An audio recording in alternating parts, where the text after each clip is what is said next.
Vamos a comenzar. Tenemos varios puntos pendientes. Voy a comenzar los últimos puntos que hemos tocado. El de que ustedes han hecho actividades, ¿no? Uno relativo a los objetivos de la contabilidad, que en términos generales a cualquiera que se le pregunta diría que el objetivo de la contabilidad es suministrar información para la toma de decisiones, etc. Pero es una frase como hueca, porque ¿a quiénes y qué tipo de información y para qué? Y ahí viene en nuestro auxilio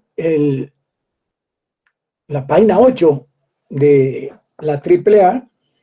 Entonces teníamos que hacer una actividad relativa a los objetivos de la contabilidad. Suministrar información, pero para los siguientes propósitos, ¿no? Y hay muchos propósitos, unos relacionados con la gerencia, otros relacionados con entes fiduciarios, etcétera, con usuarios externos, e inclusive uno que comentamos con más detalle, el relativo a facilitar las funciones sociales y los controles. Y cómo la contabilidad, más allá de eso, de dar información de una empresa o de una entidad cualquiera, presta una cantidad de servicios a la colectividad en algunos aspectos, como comentamos, como la prevención e investigación de fraude, lo relativo a contabilidad regulatoria, eso es un tema que jamás se ha desarrollado en la escuela, es decir, una contabilidad para evitar, si se quiere, el abuso en las tarifas de las empresas que prestan servicios públicos, empresas de utilidad pública, servicios públicos. Y comentamos cómo te pueden buscar, coloquen contabilidad regulatoria en internet, van a conseguir mucho material sobre eso. Hay algunos especialistas reconocidos a nivel mundial sobre esa materia que apoyan a gobiernos en ese sentido para básicamente controlar el abuso de las empresas que prestan el servicio, que tienden a inflar los costos, y como la utilidad es un porcentaje de los costos, entonces tienden a inflarlos y a través de la tarifa cometer ese abuso en detrimento de la población en general. Es decir, que ahí la contabilidad no va contra la empresa, no puede ser la empresa que va contra ella, sino que trata de sincerar las cosas de tal manera que no resulte perjudicado el colectivo. Esa no es una visión que habitualmente se discute en la escuela y entre contadores, ¿no? Siempre la empresa, la utilidad no distribuida, el dividendo, la reserva legal, demasiado énfasis en una micro contabilidad. Bien, para eso el tema de teoría contable, abrir la mente, abrir los espacios, ayudarlos a ustedes a ir alimentando esa idea que deben tener como profesional. No es fácil alimentarlo, retenerlo, tenerlo en cuenta, porque solemos, por la actividad laboral, otras materias, incluyendo esta, nuevamente caemos en la empresa, ¿verdad? Y nos olvidamos del resto de la sociedad. Bueno, fíjense que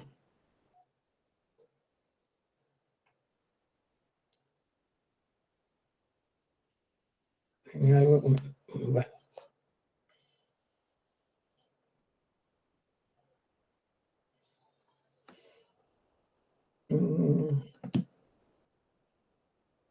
Ok. Y eso tenía que ver con los objetivos de la contabilidad. Y el otro tenía que ver con enfoques de teorías de contabilidad. Fíjate que una cosa es enfoques de definiciones de contabilidad. María Victoria Uribe y sus enfoques de definiciones de contabilidad es una cosa. Y aquí aparece nuevamente la palabra enfoque, pero estamos hablando de enfoques de teoría de la contabilidad. Entonces hay que ubicarse, ¿verdad? Son dos estructuras, una por allá. Ustedes realizaron esa actividad de enfoques de definiciones de contabilidad. Ahora estamos hablando de enfoques de teoría de contabilidad. Enfoques de teoría de contabilidad.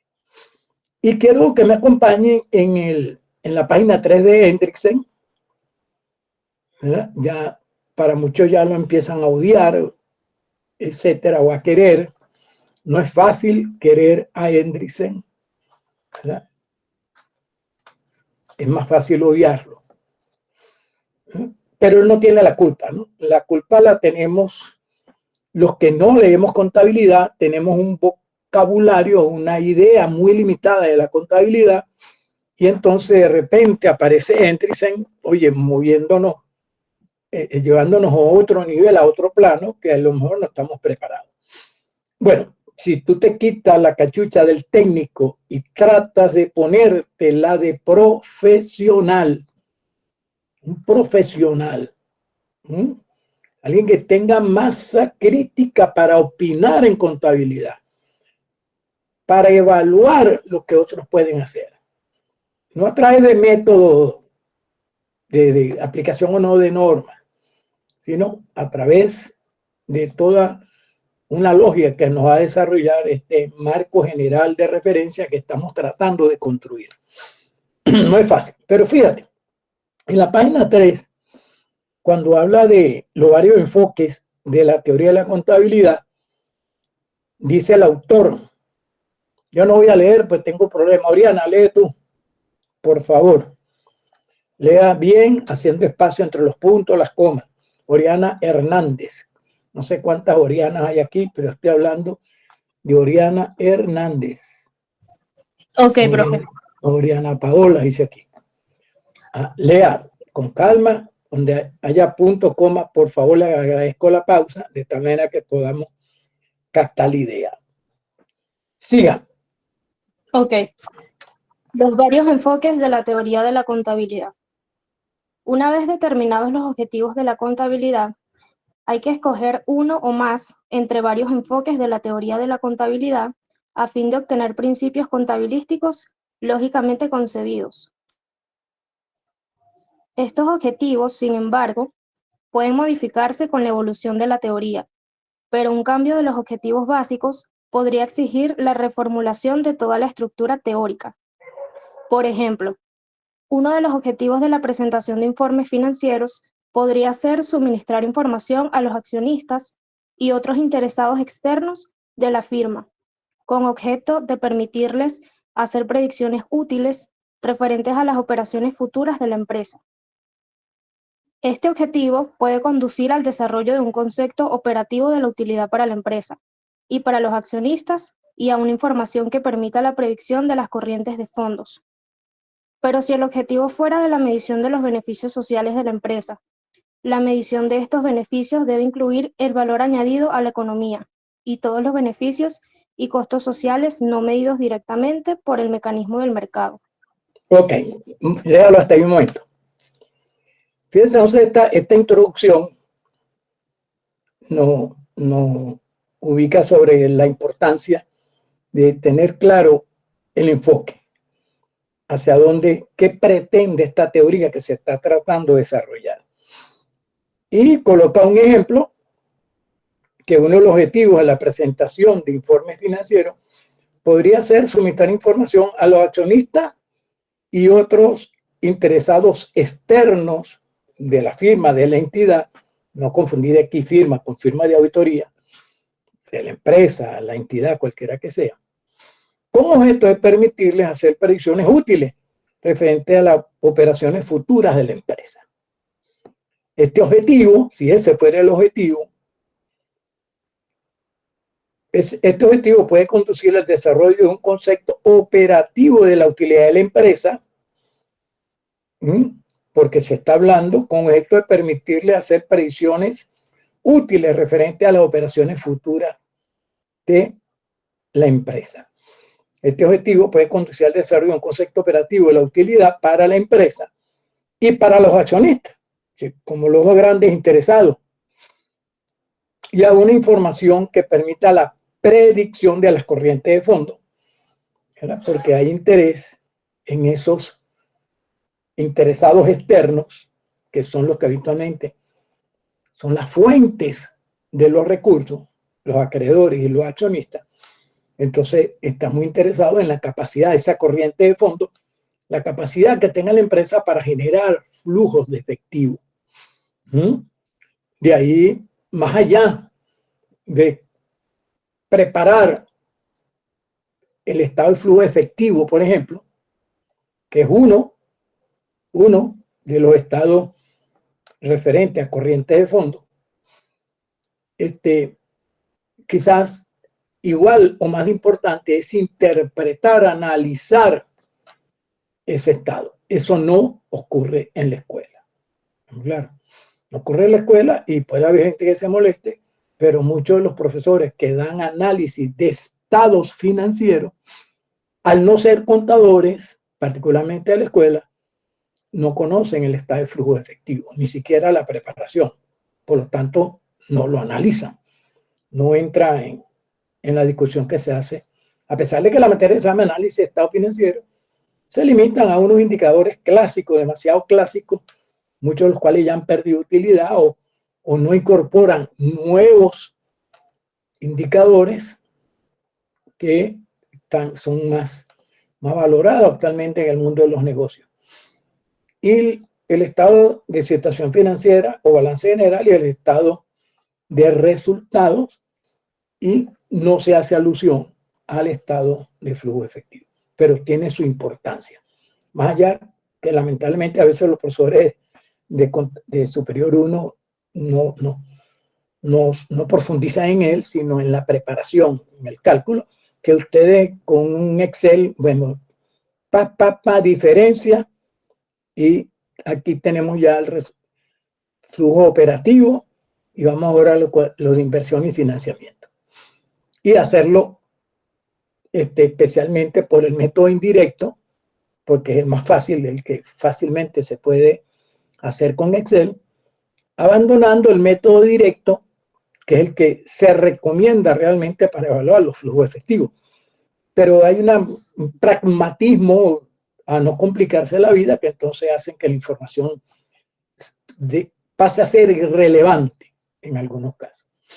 Pero no quiero profundizar, pero que lo tengan en cuenta, que el estado de flujo efectivo por el método indirecto, que es el que se enseña y se evalúa habitualmente en la escuela, a pesar de que se comenta el otro, no sé si lograron ustedes hacer estado de flujo efectivo por el método directo, porque ya por el método directo tiene una complejidad mayor relacionado con, particularmente, recabar la información relativo con las actividades operativas.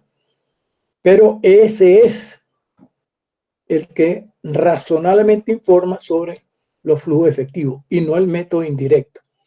Con el método indirecto parte de la utilidad o pérdida y se le devuelve la depreciación, las amortizaciones, aquellas partidas que están afectando la utilidad pero que no implicaron movimiento efectivo, como son depreciaciones y amortizaciones, y luego viene una cantidad de variaciones de las cuentas del activo corriente al pasivo corriente, unas diferencias, más nada, y esas variaciones por el método directo otro gallo canta, ¿verdad? Porque habría que determinar realmente, en el caso de flujo efectivo derivado de la actividad operativa, mira, cuánto fue lo cobrado, es el flujo efectivo de lo cobrado, ¿verdad? Cuánto se cobró, porque pueden existir variaciones en las cuentas por cobrar que no sean cobros, que pueden ser castigos, pueden ser, ¿cómo diríamos esto?, trueques o algo por el estilo, y que no refleja realmente si hubo flujo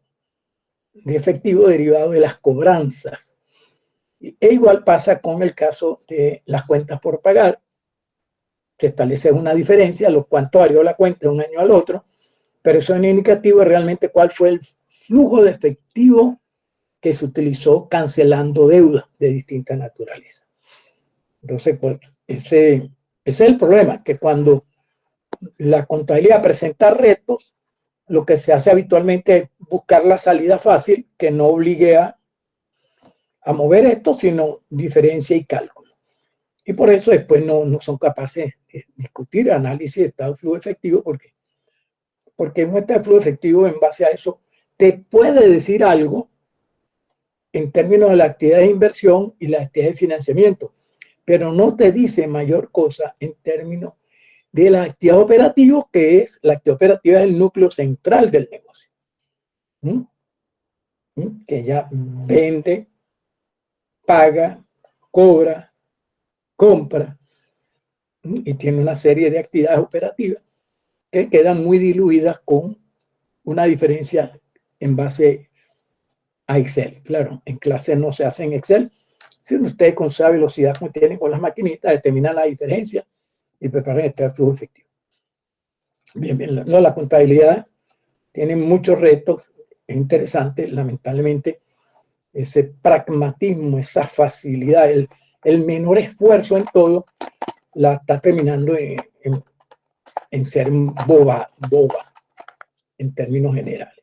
Es decir, de escasa utilidad a veces para los usuarios. Y hay permanentes reclamos a nivel mundial y ya se están dando pasos en ese sentido para dar mejor respuesta. Ya tendremos oportunidad de comentar la nueva propuesta que entra en vigencia, creo que para el 2027, de la nueva presentación de los estados financieros, pero particularmente del estado de resultados. Del estado de resultados. Nos hemos profundizado, hemos oído por ahí alguna conferencia sobre eso, pero no es tan fácil como...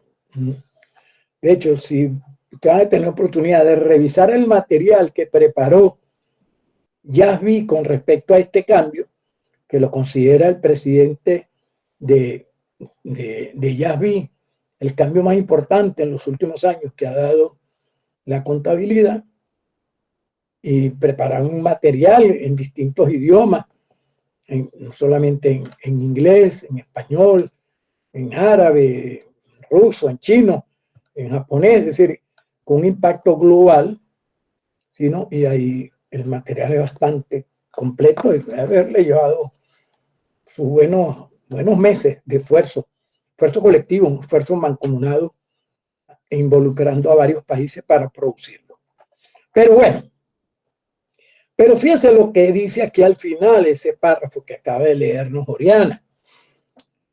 Pero si el objetivo fuera la medición de los beneficios sociales de la empresa, ya no es medir la utilidad de la empresa. No medir solamente la utilidad en términos crematísticos, en términos monetarios, sino aquí los beneficios sociales de la empresa, que a veces no son tan fáciles de cuantificar, muchos sí son, se pueden cuantificar fácilmente, pero otros no, pero por lo menos tener conciencia de que uno de los objetivos de la contabilidad puede ser la medición de los beneficios sociales de la empresa. Entonces ya no estamos hablando de determinar la utilidad o pérdida del estado de resultado o algo por el estilo, sino un más allá, un más amplio. Y en tal efecto dice, en ese caso, la medición de estos beneficios, de esos beneficios sociales de la empresa, debe incluir el valor añadido a la economía. El término que aquí utiliza, este término de valor añadido a la economía, disculpe, también como un sinónimo, en vez de valor añadido, se habla de valor agregado. Valor agregado. Valor agregado. ¿Cómo agregar valor? Agregado. Parece que me equivoqué. Agregado en economía. Vamos a hablar en economía. Fíjate aquí, yo coloqué valor agregado, nada más. Y aquí Chrome Me dice valor agregado nacional, ese es un concepto ya macro, valor agregado de una empresa, valor agregado bruto, que es valor agregado en economía, valor agregado por trabajador, etcétera. Es decir, cómo distintos actores a nivel macro, a nivel micro, agregan valor a la economía, ¿no?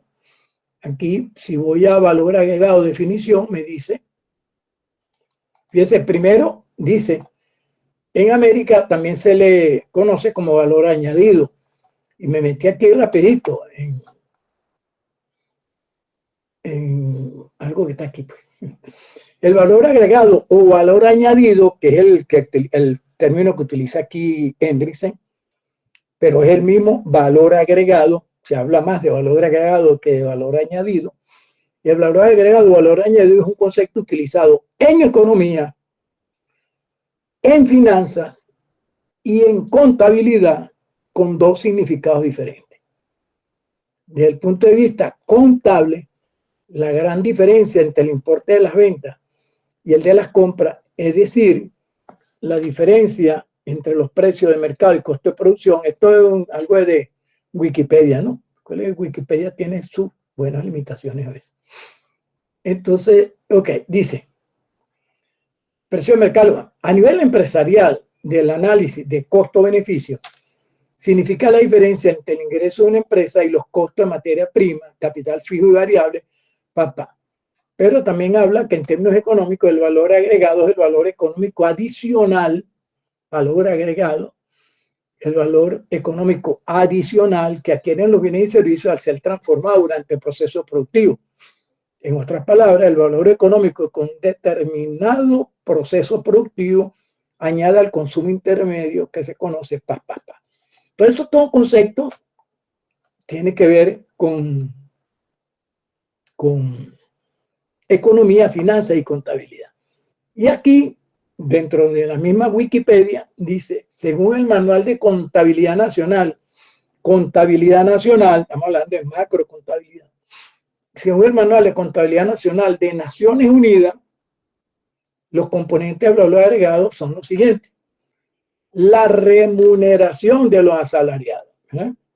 ¿Cómo agrega valor a una empresa a la economía? Generando puestos de trabajo.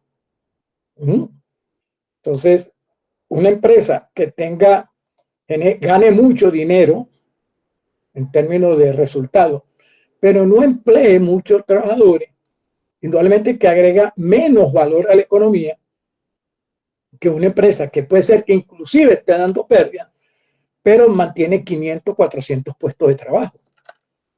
Entonces, no todo se puede medir en términos de si da utilidad o pérdida. Y estas ideas normalmente no se discuten, porque esto ya implica una visión profesional macro, micro y macro de lo que la contabilidad puede aportar. Bueno, no voy a entrar en detalle, pero ahí lo pueden ver, ¿verdad? Cuando usted agrega en valor agregado, Wikipedia, ahí lo van a buscar. Después, otros impuestos menos las subvenciones a la producción. Estas subvenciones son, ¿cómo diríamos? Regalías que da el Estado a las empresas. El consumo de capital fijo, el excedente. Bueno, y por ahí te va, fíjate, estoy hablando según el Manual de Contabilidad Nacional de Naciones Unidas. Ahí lo pueden buscar, ahí. Todo esto de nuevo, por supuesto, profesor, que yo no voy a profundizar.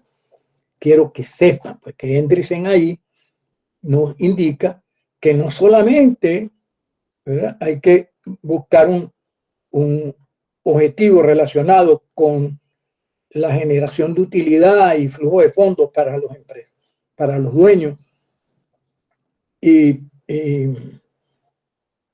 para los acreedores, pero sino que también considerar que el objetivo puede ser la medición de los beneficios sociales de la empresa, ¿verdad? Y la beneficios debe incluir, dice Dendris aquí en 1970 este libro, el valor añadido a la economía, valor agregado, Y todos los beneficios sociales, todos los beneficios y costos sociales no medidos directamente por el mecanismo del mercado. Andreessen, ya ustedes saben, autor estadounidense, estudia la realidad de la contabilidad en Estados Unidos, básicamente. No vayan a pensar que es algún socialista o algo por el estilo.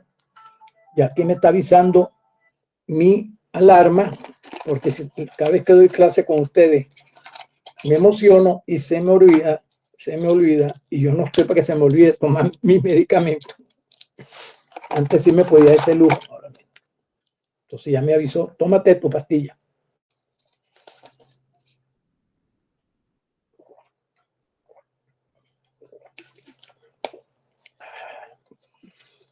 Esto no es fácil de leer. La tarea es ayudarlos a leer eso y cada vez poder ampliar su bagaje técnico y su léxico contable de tal manera que puedan cada vez más leer más y mejor contabilidad. Muy bien. Pero ahora, ya aclarado los objetivos, porque esto es lo que es un complemento, esta introducción es como un complemento de los objetivos de la contabilidad. Claro. Por eso, fíjense que esta última parte que comenta Andreessen aquí, los beneficios de incluir el añadido a la economía y todos los beneficios y costos sociales, no medidos directamente por el mecanismo del mercado, está asociado con el propósito número 4 que plantea la AAA, cuando decía facilitar las funciones sociales y los controles, ¿verdad? Que va más allá de la utilidad. Bueno, ya entrando en ese trabajo que ustedes hicieron, no es fácil, algunos ni saben lo que escribieron, pero tenían que cumplir, otros quizás fueron más diligentes y algunos se tomaron en serio leer eso. Fácil, no es, estamos claros. Pero estoy seguro que ustedes hoy en día pudieran, como diríamos, empezar a perderle el miedo a leer en contabilidad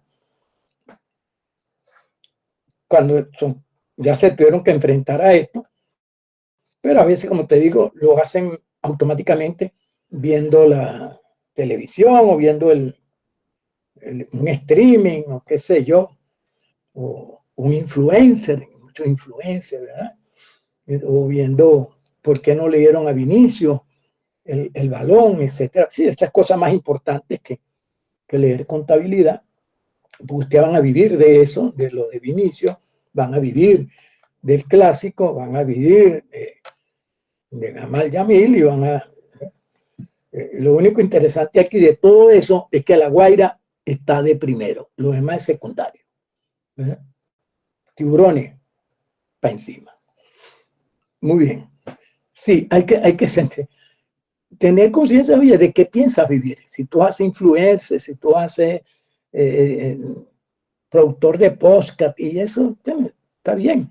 Como tú piensas hacer de eso, entonces que el viento favorable es que estés pendiente de eso. Pero si no vas a vivir de eso, oye, ese viento lo que puede alejarte de tus objetivos. Mucho cuidado. Bueno, luego, como vemos, él plantea prácticamente 10 enfoques. ¿Verdad? 9 más 1, diría yo, ¿no? 9 más 1. Y de cada uno de estos enfoques, había que hacer un trabajo. ¿En qué consiste el enfoque? Oye, sacar a veces la idea del enfoque no es fácil cuando es primera vez que nos enfrentamos a este tipo de lectura. Y puede ser que lo leas 1, 2, 3 veces y todavía no entiendes realmente lo que te está diciendo el autor. Porque es como tragarse una medicina amarga. Pues, te la estás tragando, pero no te la quieres tragar. Te la quieres tomar. Bueno, eso pasa. Pero no queda otra que enfrentarlo. Y tratar de ponerle cariño, porque eso va en beneficio de tu amplitud mental profesional de la contaduría. Es ahí donde tú vas a empezar a nutrirte para poder argumentar poder discutir, poder exponer tu idea y poder rechazar apropiadamente la de otros. Esa es la parte que le va a ser más difícil hacer a la inteligencia artificial. No estoy diciendo que no la pueda hacer, pero lo que es el cálculo, el registro, eso ya lo está haciendo mucho mejor y más rápido que los humanos. Pero esa parte le va a ser compleja a ella. Yo quisiera ver la inteligencia artificial fajándose, leyendo a Hendrickson y relacionar a Hendrickson con otro elemento de la contabilidad, ¿verdad? Y ahí sí le va a ser más difícil. Le va a ser más difícil. Y ese es el reto. No la pierdan de vista. No pierdan de vista la inteligencia artificial. Casi todas las cosas que estamos enseñando en la escuela lo hacen ya los algoritmos, lo hacen los sistemas informáticos, Gala, Oracle, ¿cuál es el otro famoso? DataPro, Profit, y el más famoso que no lo nombré, que es el más caro. Bueno, lo hace mejor y más rápido. Entonces, no vamos a hacer necesario, sino simplemente que alguien meta los datos y el resto lo hace la máquina. Ya lo está haciendo la máquina. Ya lo está haciendo la máquina. Bueno, ¿en qué consiste el enfoque? ¿Cuáles pudieran ser las palabras clave? Esto es una habilidad que no se trata de desarrollar en la escuela, pero cuando uno busca, lee trabajos, ve revistas, casi siempre los que escriben artículos, los investigadores, los profesionales que exponen, utilizan esa técnica de identificar palabras clave. Identificar esas palabras clave nos empieza a ubicar en un contexto general de las ideas principales sobre las cuales va a girar la discusión. Entonces, no es fácil a veces hacerlo, pero hay que intentar hacerlo y saber que es necesario hacerlo. También está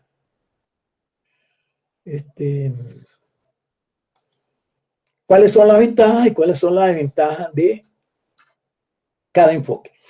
Como pudieron leer, en algunos casos el autor expone ventajas y desventajas para algunos enfoques, en algunos expone solamente desventajas, en otros solamente ventajas y en otros pareciera que no dice nada, ni ventaja ni desventaja.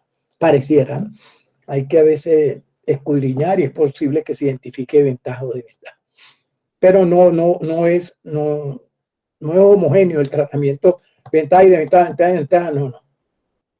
Ustedes lo pudieron observar que en algunos da ventaja y desventaja, y en otros da desventajas, en otros solamente ventaja, y en otros pareciera que no dice nada en ese sentido.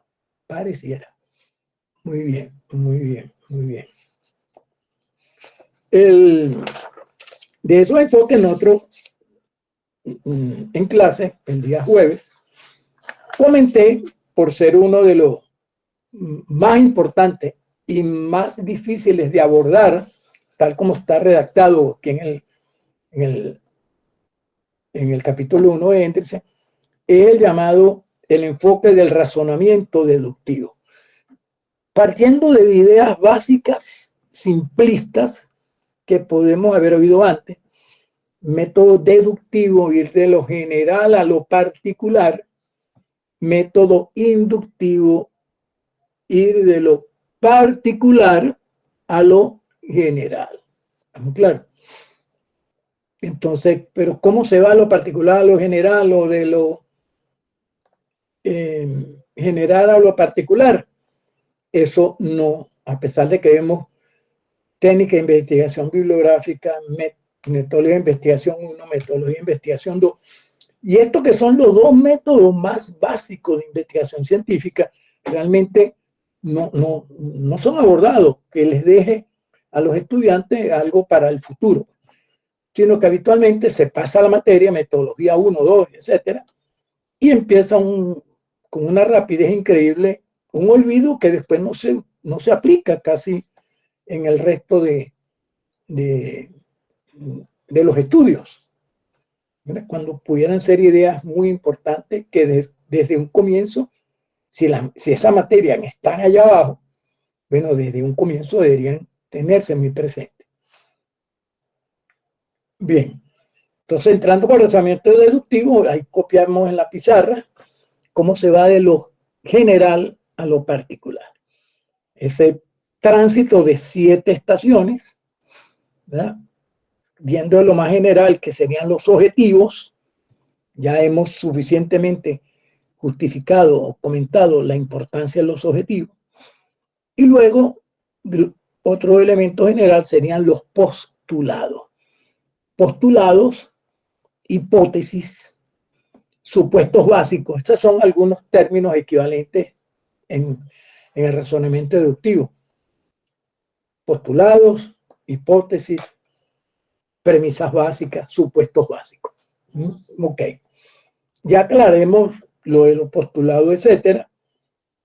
No es la idea de cuando se abordamos aquí el razonamiento deductivo, profundizar en postulados, etcétera. Ya lo veremos. Pero sepan que eso es, después del objetivo vienen los postulados. En tercer lugar, los constreñimientos. Esta palabra, bueno, están debutando en su cerebro. No suele utilizarse, pero es la que utilizaron aquí en la traducción, constreñimiento. Pero básicamente son limitaciones, ¿no? Limitaciones. Carencias que hay que tomar en cuenta en ese proceso de razonamiento deductivo. Tener en cuenta las limitaciones, los contenimientos. El cuarto ya es, la cuarta estación es esbozar el marco general, la idea central. Aquí el término que utilizan es la estructura o marco en que las ideas pueden expresarse y resumirse. Ese es el aporte central tomando en cuenta los objetivos, los postulados y los contenimientos, surge la propuesta. Esta es la propuesta. Y de ese marco general, esa estructura principal, que es la estación 4, hay que aclarar algunas cosas. Y de ahí surge la estación 5, que es el juego de definiciones. De tal manera que algunos conceptos, algunas palabras, algunas ideas que están expuestas en la estación 4, el marco o estructura, ¿verdad?, queden claras, entonces viene el juego de definiciones. Y como en muchos aspectos, en la contabilidad principalmente, en otra disciplina, pero también el derecho, la ingeniería, pero vamos a la contabilidad, cada vez más se trata de precisar los términos que se están utilizando en una determinada propuesta. Ya veremos algunos ejemplos de eso. La importancia. ¿Por qué? Porque pueden existir una variedad de definiciones con tonalidades distintas y entonces queda como muy alegre interpretación. Entonces a veces es necesario precisar cuál es la definición que vamos a utilizar. De ahí la importancia de que se incorpore un juego de definiciones. Esa sería la quinta estación. Y luego quedan las 2 estaciones finales, recuerden que son 7, que sería la formulación, ¿verdad?, de principios generales.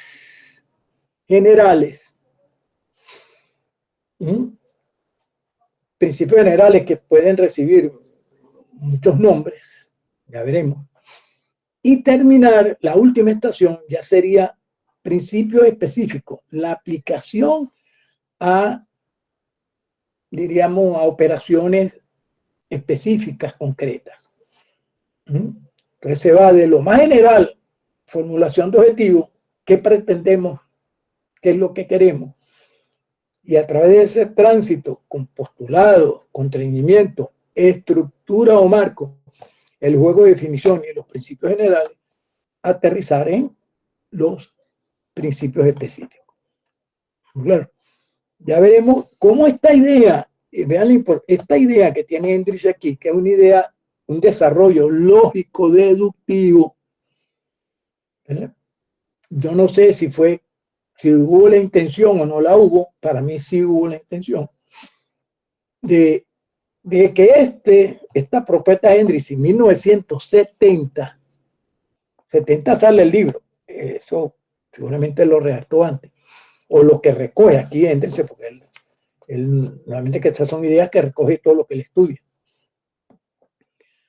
De alguna manera, pero aparece, se hace presente en el marco conceptual, el primer marco conceptual que se desarrolló para las normas internacionales de contabilidad en 1989, es decir, casi 20 años, 89, 70, sí, 20 años después de que apareciera la obra de Hendrix.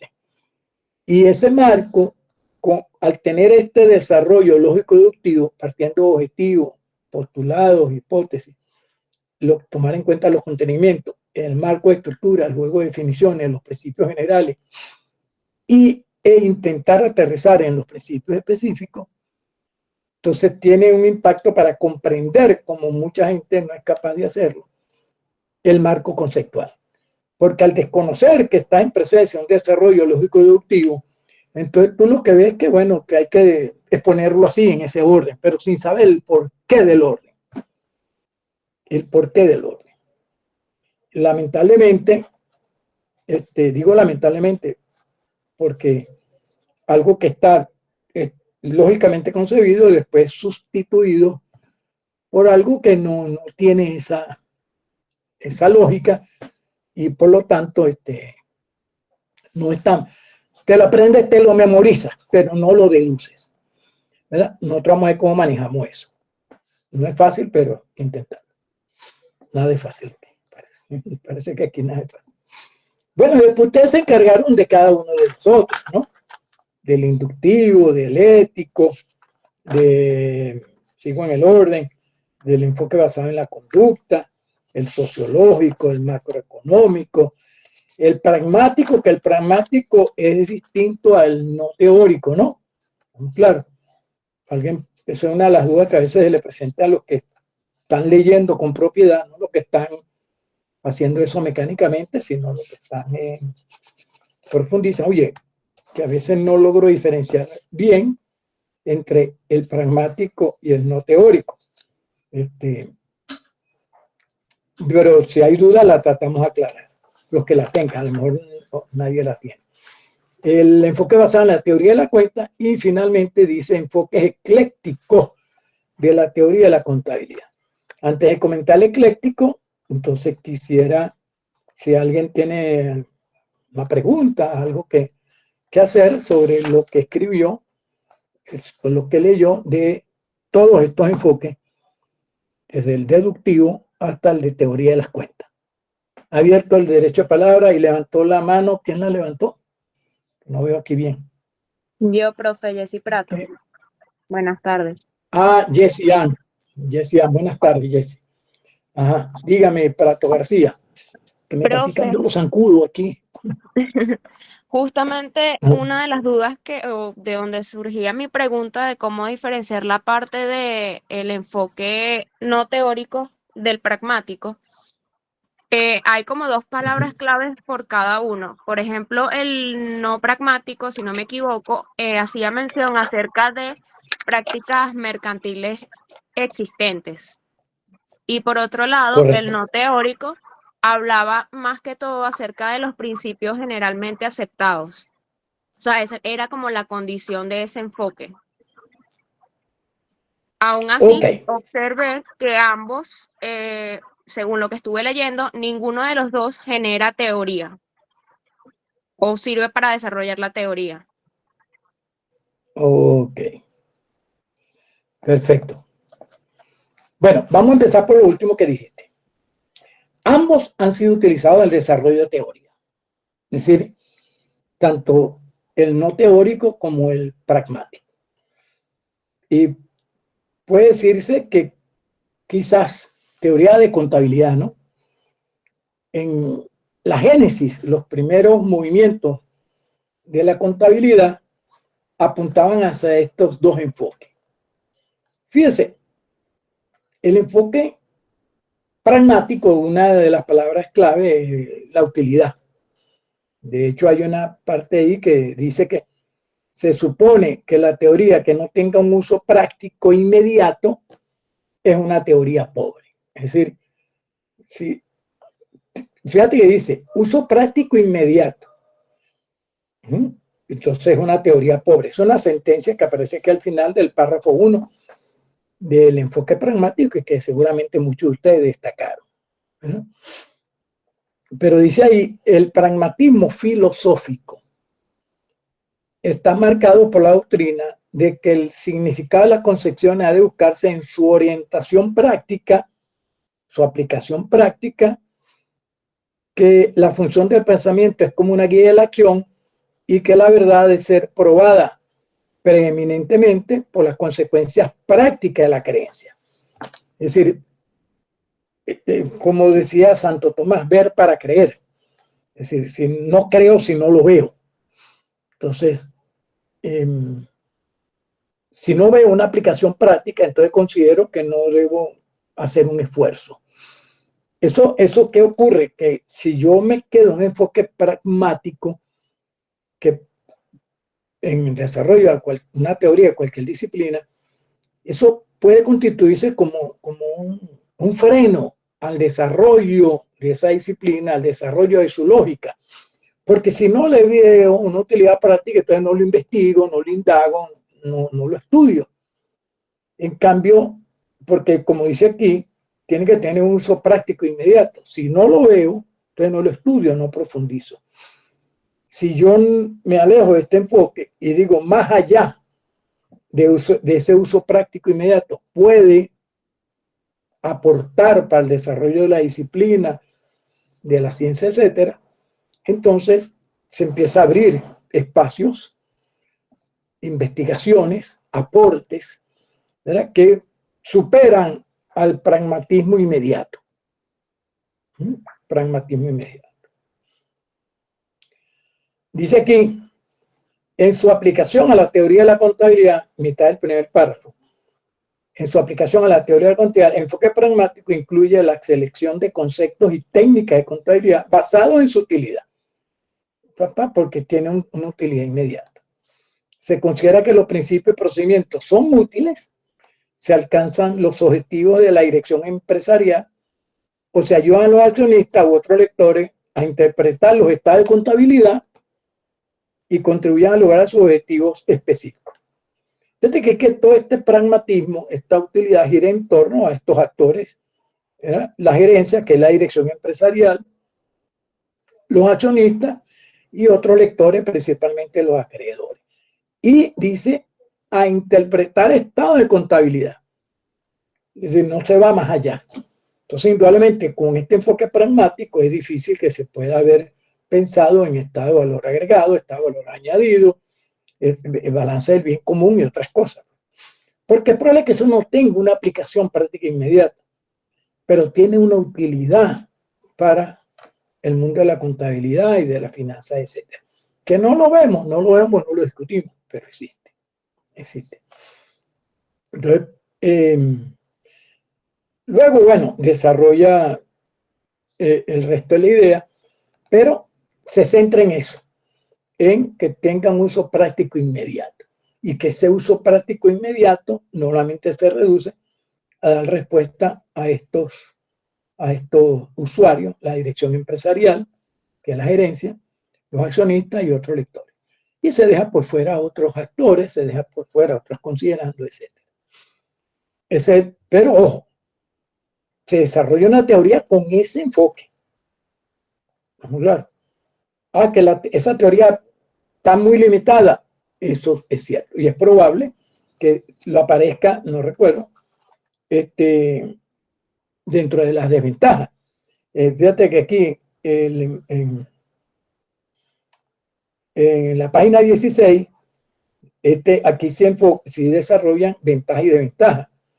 en la página 16 dice, una de las ventajas del enfoque pragmático es que la contabilidad, una de las ventajas del enfoque pragmático es que la contabilidad solo desempeña una función si es útil. Fíjate que ahí es una limitación, ¿no? Yo no sé si puede ser una ventaja para desarrollar el enfoque pragmático, pero una desventaja en términos del desarrollo de la contabilidad.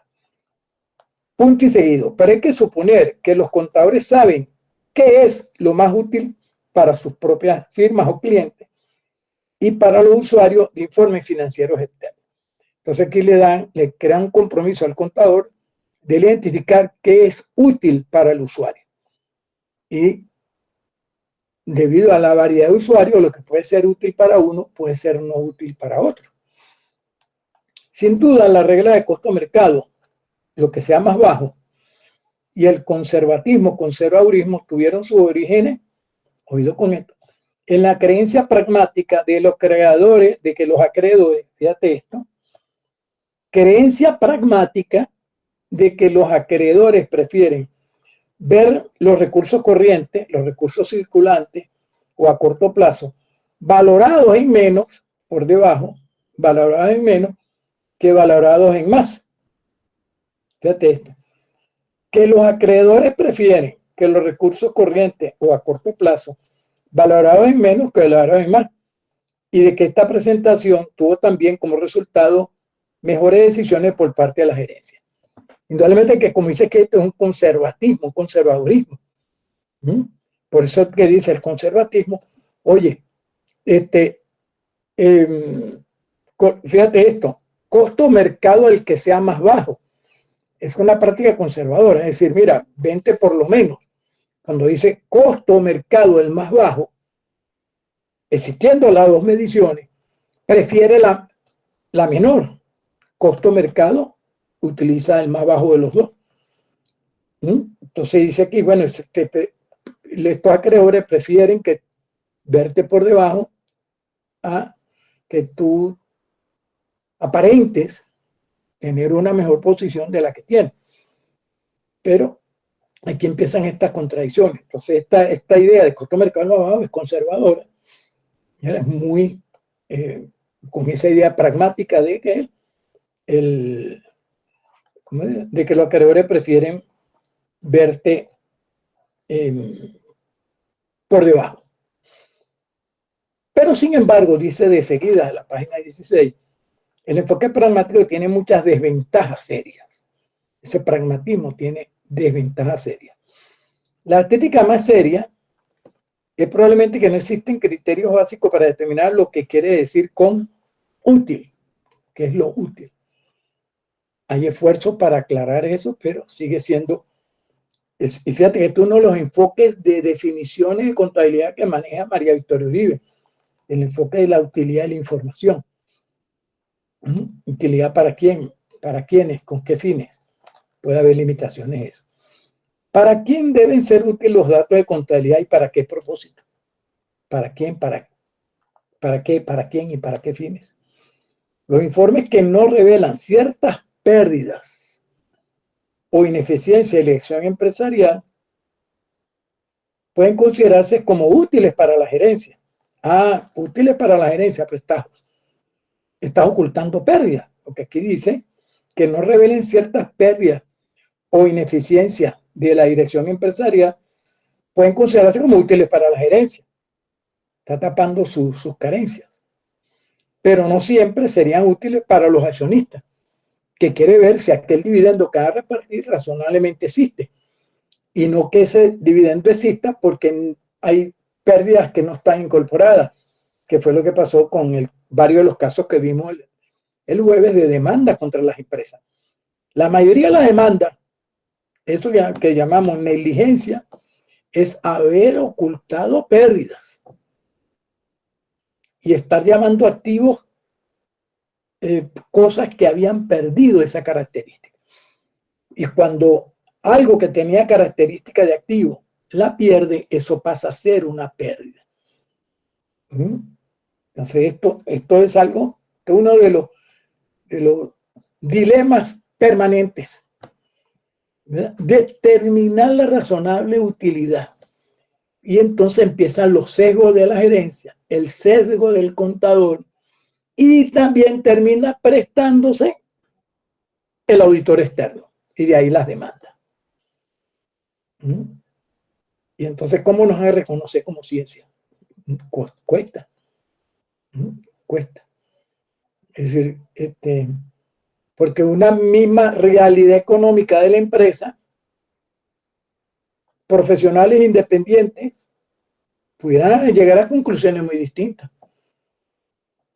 Muy distintas. ¿Por qué? Depende del sesgo que se haya incorporado en eso. Y por eso hay la importancia de que leímos el jueves sobre esas demandas. Sobre esas demandas. Muy bien.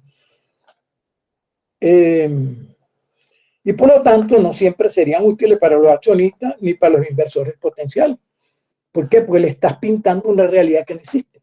Al ocultarle pérdida, le está diciendo esta empresa genera muchas utilidades, genera dividendos, pues mire, sus inversiones están garantizadas, compren acciones, etc. El caso emblemático ese que les nombré de Enron, del año principio de los 90, 1990, en la primera gran quiebra con participación o complicidad de los contadores, de los auditores, que significó a la vez la desaparición de Arthur Andersen por mala práctica. Muy bien, muy bien. Y después luego dice finalmente ese párrafo, la clara exposición de los objetivos de la contabilidad, de ahí la importancia de tener claro cuáles son los objetivos de la contabilidad. Tiene que preceder a un análisis de cómo los procedimientos específicos, concretos, pueden contribuir a que la contabilidad llene su función. Y luego hay una segunda crítica al enfoque pragmático, es que no se ha aplicado a la contabilidad de forma lógica. ¿Verdad? ¿Por qué? Porque ya no lo decía Hendriksen por allá en la página 1. Vamos a refrescar. Oye, sí, es que en la página 1 de Hendriksen, si por favor retroceden su material y esto lo resaltan, si el material es de ustedes, lo resaltan por favor. Mira, fíjate aquí, en el segundo párrafo, como en la mitad del segundo párrafo, dice: sin embargo, hay que hacer salvedades en cuanto a dos partes de esta definición respecto a la teoría de la contabilidad. Punto y no sé si nos ubicamos ahí. Espero que estén en la página 1 de Hendriksen, sino que todavía estén pasando hojas allá a lo loco y todavía no saben ni qué materiales tienen y cuáles no. Hay unos posit, algo así de colores que sirven, que se colocan como unas pestañas y pueden ser útiles para que ubiquen rápidamente los materiales que tienen ahí. Pero fíjate, hay que hacer salvedades de que... Ok, fíjate lo que dice. En primer lugar, la teoría se basa en la lógica.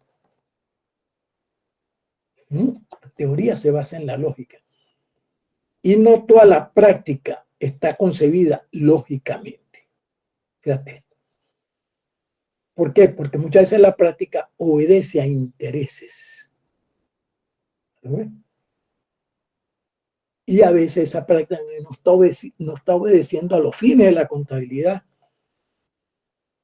sino a los fines del que ejerza presión. El dueño, el gerente, X persona. Pero fíjese esto, la teoría se basa en la lógica y no toda la práctica está concebida lógicamente. Claro, ese es el problema. Cuando se está desarrollando una teoría con un enfoque pragmático, se está evaluando en función de la práctica inmediata. Y pudiera ser que esa práctica no esté basada o no se haya concebido lógicamente, sino es una práctica en función a algunos intereses.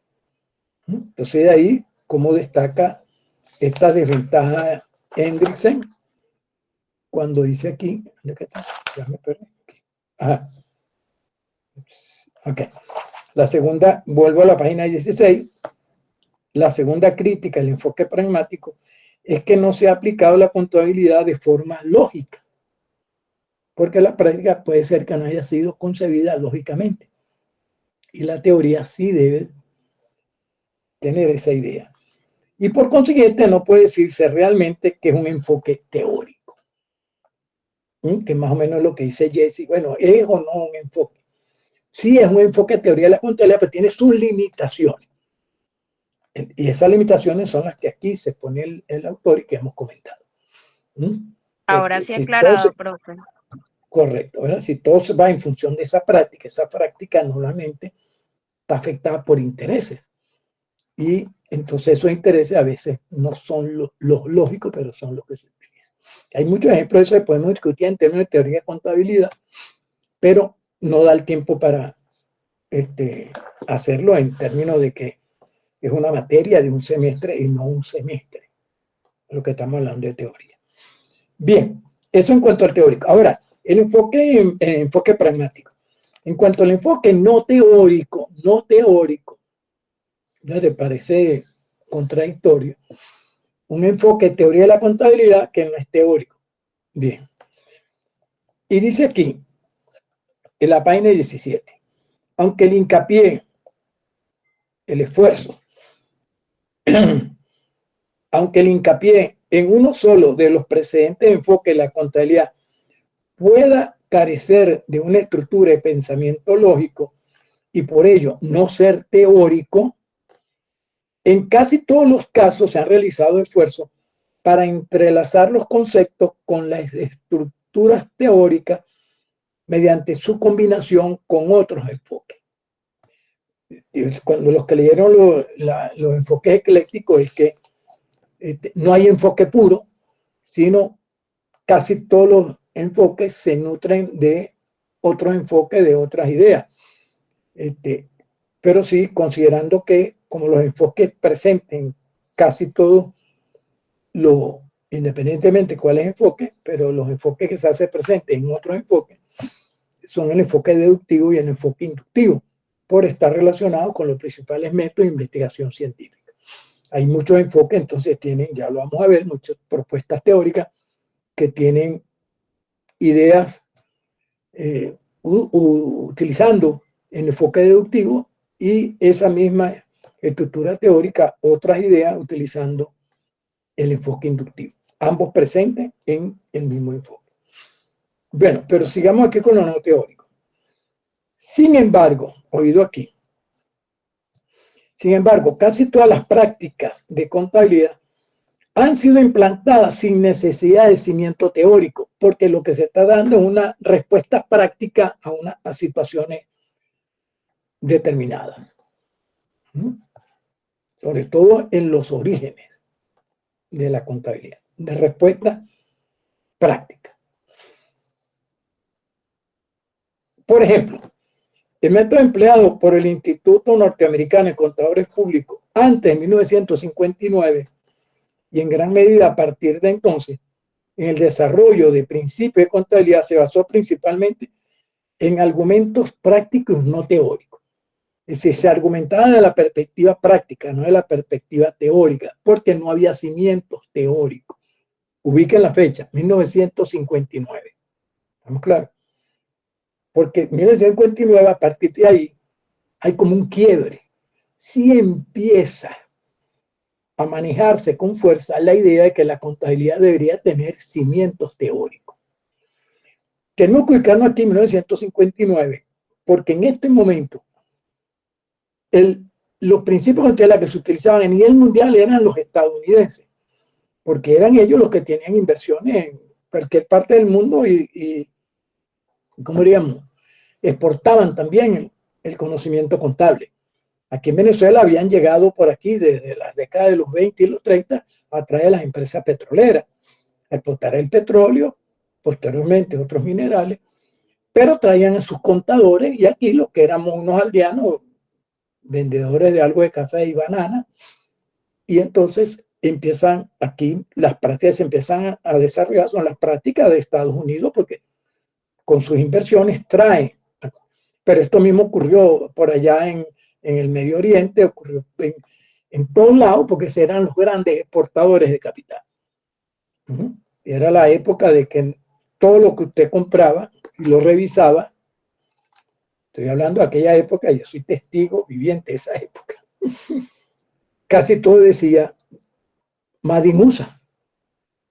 Made in USA. Made in USA. Made in USA. Todo. Made in USA. Lo que tú compraras, televisor, aparato electrodoméstico, nevera, lo que tú quisieras.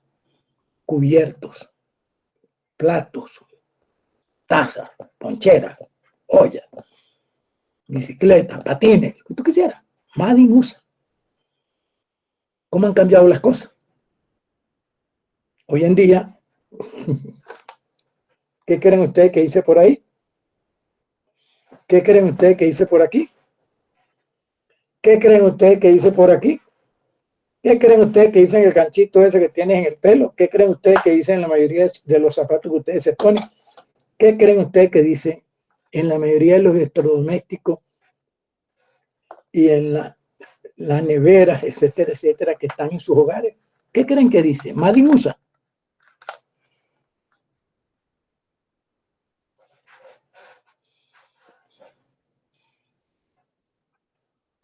No, dice Made in Chile en Made su in Chile. mayoría. Cambió radicalmente las cosas, ¿no? Cambiaron las cosas radicalmente. Pero la contabilidad que se exportaba a través de estos mecanismos de exportar subsidiarias, sucursales hacia los distintos países, también exportaban la contabilidad, ¿no? Y otras cosas. Pues. Aquí, por ejemplo, ellos exportaron aquí el béisbol. ¿Verdad? Somos prácticamente en Sudamérica el único país seriamente que juega béisbol. Colombia juegan, pero no hay los brasileños. Y que por favor, que en Curazao, ¿no, chicos? ¿Verdad? Pero como que vino eso, cuando vinieron a exportar el petróleo y se trajeron, ¿verdad? Se trajeron sus deportes, pues, y nos enseñaron a jugarlo. Muy bien, muy bien. Ok, entonces, este enfoque no teórico, como dice aquí, hasta 1959, oído con ese año, ¿verdad? Lo que se desarrollaba no tenía sustrato teórico, pero a partir de ese año se pretende que la contabilidad debe tener un piso teórico. Y vamos a ver cuál fue ese piso teórico que se plantea en 1959. Se plantea en el 59 y se expone en el año 61. Pero ya la decisión se había tomado, chicos. ¿Quién la había tomado? El Instituto Norteamericano Estadounidense de Contadores Públicos, cuya sigla es AICP, ¿verdad? ¿Qué queríamos aquí? Que aquí, AICP, alguien dice AISPAC, vamos a tratar de decirlo como lo dicen en inglés. Okay. Aquí lo tienen, ¿verdad? Y lo pueden buscar. American Institute Certified Public Accounting. Ok. Es el Instituto Norteamericano de Contadores Públicos. Si usted copia eso, esas 5 siglas, y la coloca en Chrome, y ahí va a aparecer. ¿Qué significa? Pues, ¿verdad? Fíjense, voy a escribir las siglas. AICPA. ¿Verdad? Y aparece aquí. Instituto Americano de Contadores Públicos Certificados. Es un colegio profesional. Es el gremio de los contadores públicos de Estados Unidos. Dice aquí, el Instituto Americano de Contadores Públicos Certificados es la organización profesional nacional de contadores públicos de los Estados Unidos con más de 428,000 miembros en 130 países. ¿Qué quiere decir eso? Que pueden existir contadores públicos venezolanos que hayan sido certificados también por ese instituto. ¿No? ¿Qué significa el AICPA en contabilidad? ¿Verdad? Una organización voluntaria de los contadores públicos certificados, colegiados, que establecen requerimientos profesionales,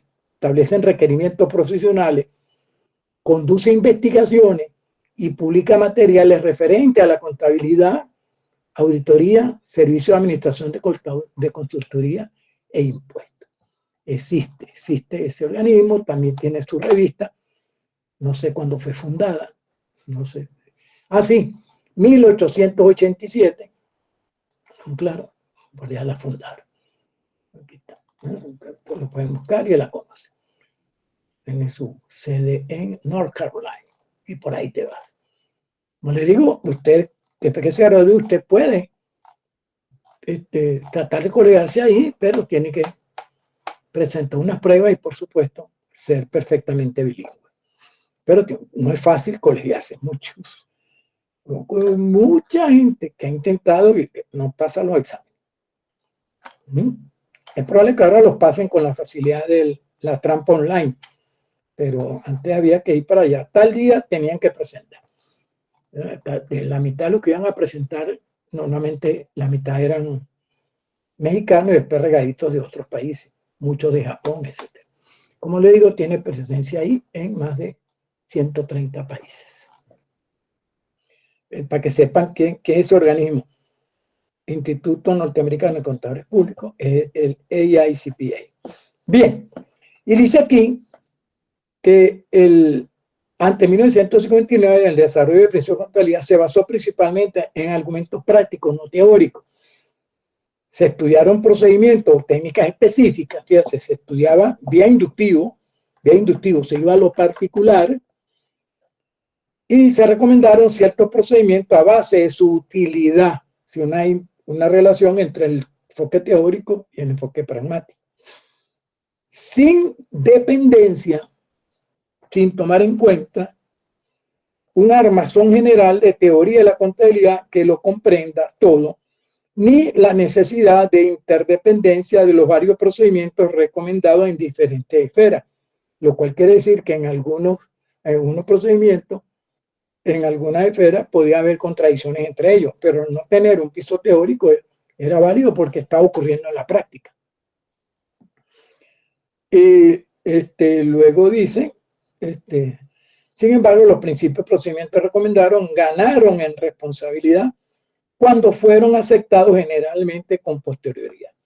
Por tanto, la prueba final de las recomendaciones fue la aceptación general de los procedimientos en la práctica real, que entonces se consideraba como prueba de su utilidad.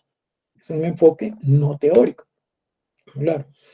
Y luego aquí hay una palabra que que me parece a mí como palabra clave.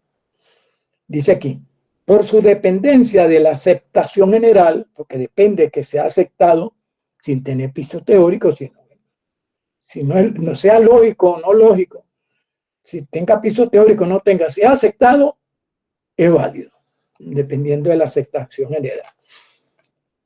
Este enfoque práctico, conocido frecuentemente como enfoque pragmático, ojo, son distintos, el teórico, el no teórico y el pragmático, conduce a una forma de derecho consuetudinario en contabilidad. ¿Qué significa eso de derecho consuetudinario? Vamos a ver qué me dice aquí el CRON, derecho consuetudinario rapidito. Bueno, alguien que escriba derecho consuetudinario en CRON lo pega ahí para ver qué significa. ¿Ok? Derecho consuetudinario. Conduce a una forma de derecho consuetudinario en contabilidad. Es decir, los principios, procedimientos y técnicas se consideran buenos si existe precedente para su aceptación general en un campo dado. Si es aceptado generalmente con errores, con fallas, sin piso teórico, ¿verdad? Entonces se consideran buenos. ¿Por qué? Porque hay una aceptación general. Y a veces esa aceptación general puede estar cegada, manipulada, influenciada por gente que tiene más poder que otros. ¿Qué escribieron de derecho consuetudinario? ¿Quién lo hizo? Vamos a ver. Estoy esperando. Darwin, ¿qué iba a decir? Hubo. Espera, ¿qué escribieron? Ah, Ya te doy la palabra, Lugo. El derecho consuetudinario es un conjunto de costumbres. Ojo, esto no es extraído de la contabilidad, no, este derecho consuetudinario en términos generales. El derecho consuetudinario es un conjunto de costumbres, prácticas y creencias aceptadas como norma obligatoria de la conducta de una comunidad. En este caso, si hablamos de derecho consuetudinario contable, conjunto de costumbres, prácticas y creencias aceptadas como norma obligatoria de la conducta de los contadores. Y fíjense lo que dice ahí, lo que agregó Anela. Derecho introducido por la costumbre. Y es bueno aquí aclarar algo. Yo cuando vi derecho, por allá hace mucho tiempo, una de las cosas que me quedó, cuando el profesor Levi-Ignacio Serpa, lo recuerdo, derecho mercantil, tuvimos también agrega aquí Andrés Piñega en ese mismo sentido. Bueno, lo cierto del caso es que cuando hablaba de las fuentes del derecho, ¿verdad? Así como hay fuentes de la contabilidad, fuentes de esto, hay fuentes del derecho. Y dentro de la fuente del derecho hablaba de la costumbre. Pero él decía, nos decía a nosotros, que la costumbre es válido como fuente de derecho, pero básicamente en el derecho mercantil. En el derecho mercantil. Aquí, por ejemplo, no sé si esto lo sacó Andrés Villegas de algún lado o lo está escribiendo él. El derecho mercantil tiene un poco de ese principio, la costumbre. Eso sí recuerdo, León. En otros derechos, la costumbre no es fuente, ¿verdad? Pero en el derecho mercantil sí. Bueno, ¿cómo se generó la partida doble? Es que te dice aquí que yo también estudio derecho en la UCB. Bueno, Andrés Piña. Bueno, perfecto. Estoy en sintonía, no diciendo, hasta el momento no he dicho disparate, ¿verdad, Andrés? Diga sí o no ahí. no, profesor, está Estoy en todo bastante lo correcto. acertado, bastante. Eso es así, ¿no? También, ¿qué año estudia? Ya es por año, ¿no? Sí, profesor, estoy empezando el segundo año, Ya he visto pero bastante. por los estudios simultáneos estoy viendo 3 materias que me quedan del primer año. Ok. No he raspado nada porque es una de las costumbres allá. Ok, lento pero seguro. Y vamos. Tú estás disfrutando la clase más que otro, pues. Ok. Bueno, volviendo a eso, ¿no? Entonces aquí, fíjate cómo este derecho consuetudinario es una palabra clave cuando hablamos del enfoque no teórico. Derecho consuetudinario, la costumbre, el uso y la costumbre. Que en el ambiente mercantil y particularmente la contabilidad es muy utilizado. ¿Verdad? Bien, y finalmente dice aquí, o más adelante, adelantando ese párrafo de cuando habla de derecho consuetudinario, es decir, los principios, procedimientos y técnicas se considera bueno si existe precedente para asociación en el campo de datos. Bueno, no voy a fíjate que al final de esa página 17, este enfoque del descubrimiento, en la página 17 al final, hablando del enfoque no teórico, este enfoque del descubrimiento de métodos de contabilidad útiles ha sido a menudo denominado erróneamente método inductivo o empírico. No. Cuando se desarrolla una idea con un enfoque no teórico, un enfoque pragmático, como se va a la práctica, se va a lo particular. Y el método inductivo es partir de ahí, de lo particular, para después hacer generalizaciones. Pero son ideas diferenciadas que no vamos a tratar aquí de establecer cuál es esa diferencia. La investigación se dirige hacia el descubrimiento de qué o cuáles procedimientos de contabilidad son más frecuentemente usados y considerados como más útiles por los contadores o los usuarios de los estados financieros, sin discutir su lógica, sino cuáles son los más generalmente usados.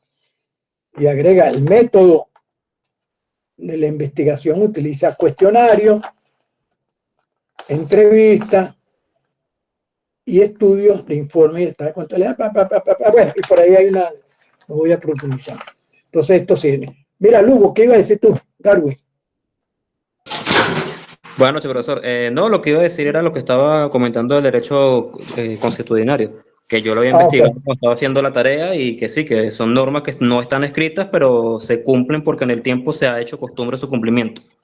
Ok, pero repito, como fuente, básicamente el derecho mercantil ya ha tenido impacto en la contabilidad, pero ya, aunque su impacto ha disminuido, particularmente después de 1959, cuando se le empieza a dar piso teórico a los procedimientos de contabilidad, a los principios de contabilidad. Ya vamos a entrar en eso. Bueno, como no me hacen preguntas en ningún otro enfoque, se los preguntaré el día del examen, ¿verdad? ¿En qué consiste? ¿Cuáles son las ventajas? ¿Cuáles son las ventajas? Puedo agarrar ahí una lista de 20 ideas y que usted identifique con qué enfoque se relaciona. Bueno, ese es su problema. Bueno, para que vean que tienen que profundizar. Ahora, el enfoque ecléctico, página 19, lo ecléctico, la presencia de más de un enfoque en el desarrollo de teoría de la contabilidad. Si no hay teorías puras, sino que son afectadas por dos o más enfoques. Y como dice ahí, los que intentan depender de una sola meta o enfoque, por lo general son incompletas, como base lógica para formular procedimientos de contabilidad o para evaluar. ¿Sí? Una de las razones de esto es que los varios enfoques de la teoría no son independientes entre sí, no son independientes entre sí. Los enfoques deductivo e inductivo pueden considerarse como los enfoques más básicos. ¿Por qué? Porque están asociados a los principales métodos de investigación. Método deductivo, método inductivo. Pero pueden emplearse igualmente para suplementarse mutuamente. Quiere decir que una teoría con enfoque deductivo puede tener elementos inductivos y una teoría con enfoque inductivo puede también haber utilizado el método deductivo. Claro, pero el énfasis será en uno o en otro. Muy bien. Ahora viene aquí un punto, ya van a ser las 7, que dice aquí uso de la teoría de la contabilidad. Prepara el resaltador, prepara el resaltador. Porque esto que va a resaltar, después procura llevarlo al cuaderno. Esto que va a resaltar. Se entiende que hasta aquí, hasta el ecléctico, ya lo tienen en el cuaderno y me lo envían. Pero este es como el corolario de esto de los enfoques. Fíjate lo que dice aquí. En su mayoría, no, yo no voy a leer. Vamos a darle la palabra ahí. Fercari, no sé ni quién es, Fercari Moncado. Aquí está, Fercari o Fercari, no sé. Moncado, Berrueta, Fercari y